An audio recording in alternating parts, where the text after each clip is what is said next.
Assalamualaikum warahmatullahi wabarakatuh. TBK, saya Renat Kamalengkong dengan NIM channel 112412886. Pada kesempatan kali ini, izinkan saya mengerjakan tugas dari saya yaitu uh, jaringan otot intergumentum. Oke, lanjut. Di sini sudah ada terdapat tiga preparat yaitu otot jantung, otot skelet atau otot rangka, dan otot polos. Oke, saya akan bahas mengenai pertama yaitu otot jantung. Nah, di otot jantung sendiri ini terdapat uh, ini inti inti sel serat otot jantung. Nah, serat otot jantung ini biasanya menempel yang yang perekatnya itu dinamakan diskus intercalaris. Sedangkan uh, otot jantung ini sendiri dia memiliki sel yang lonjong atau silindris. Itu. Nah, selanjutnya ini ada potongan melintang. Ini potongan melintang. Nah, percabangan-percabangan syarat otot jantung ini dia itu yang memperkuat sambungan antar sel. Lalu di situ selanjutnya ada ini otot skelet. Nah, otot skelet atau otot rangka ini kalau yang potongan memanjang itu dia punya dua struktur yaitu eh, sel sel sel jaringan otot skelet dan serat serat yang ini. Oke. Selanjutnya di sini ada otot polos. Nah, otot polos ini dia punya inti itu terletak inti selnya itu terletak di tengah biasanya. Nah, ini di tengah tengah begini. Nah, ini. Itu dia tidak otot polos juga ini dia tidak punya percabangan kayak di otot jantung sama kayak di percabangan di otot ini skelet. Terus dia lokasinya itu dia ada di biasanya di pembuluh darah otot polos ini. Ini juga ada potongan melintangnya. Nah, yang menjadi pembeda itu letak dan fungsinya yang tadi saya jelaskan.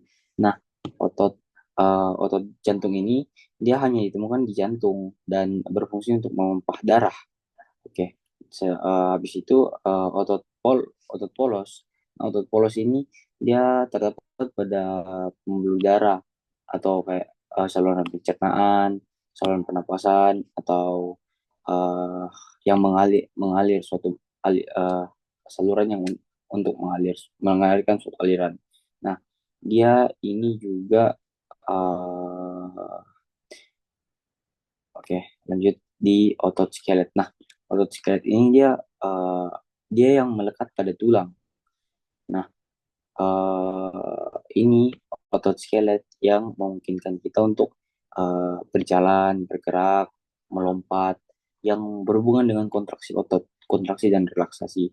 Nah, begitu.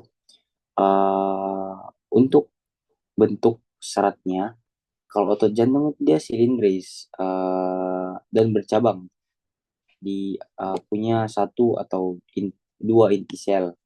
Nah, kalau yang otot polos dia sendiri itu berbentuk visiform atau gelondong. Nah, gelondong ini maksudnya kayak lebih lebar dan runcing di anu selnya. Nah, dengan kayak satu inti di tengah yang ini maksudnya ini gelondongan, tapi intinya di tengah. Nah, gitu maksudnya. Nah, terus lanjut ke otot skelet. Nah, otot skelet ini dia syaratnya panjang, tidak putus-putus kayak seperti, maksudnya tidak tidak bercabang-cabang seperti di otot jantung. Nah, di otot skelet ini dia panjang dan dia punya inti inti selnya itu terletak di pinggir biasanya, di pinggir, di pinggir, di pinggir, di pinggir, di pinggir, di pinggir. Nah, gitu. eh Mungkin dari percabangan serat. Nah, percabangan serat ini kalau otot jantung dia seratnya bercabang untuk sel jantung sel sel-sel otot jantung ini terhubung satu sama lain. Kalau otot polos, dia itu eh, dia kayak satu kesatuan nih, eh, bekerja kerjanya itu dia di satu satu bagan saja. Maaf, ah, maksudnya kayak tidak terpisah-pisah kayak begini kayak di otot jantung. Nah kalau otot skelet itu tidak ada cabangnya dan dia punya serat itu panjang, tadi saya jelaskan. Dia itu panjang supaya bisa mengangkat beban. Oke. Mungkin begitu dari perbedaan otot jantung, otot skelet, dan otot polos. Lanjut ke, em, nah ini, uh, ini, uh, ini, aduh, oke. Nah, di kelenjar ekrin ini, uh, oke, kelenjar ekrin sendiri ini adalah kelenjar keringat. Jadi, dia ada di kulit, terutama di kulit ketiak atau yang kulit yang menghasilkan keringat. Nah, itu pasti ada kelenjar ekrinnya. Nah, uh, kelenjar ekrin ini dia uh, punya sel sekretori dan juga sel ductus pars terminalis gitu. Nah, aduh, uh, maaf Kak untuk pulpen saya agak error, jadi mungkin saya jelaskan ini saja. Nah, uh, maksudku itu yang sel sekretori itu jumlahnya kecil-kecil kayak berbentuk abstrak sebasia begitu Pak.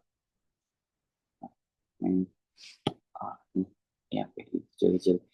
Kalau kayak ini, kalau ductus sendiri ini yang kemudian sini yaitu membawa keringat ke permukaan kulit. Mungkin begitu saja dari saya Kak. Uh, Mohon maaf bila ada salah kata dan kekurangan. Assalamualaikum warahmatullahi wabarakatuh. Terima kasih Kak Tabe.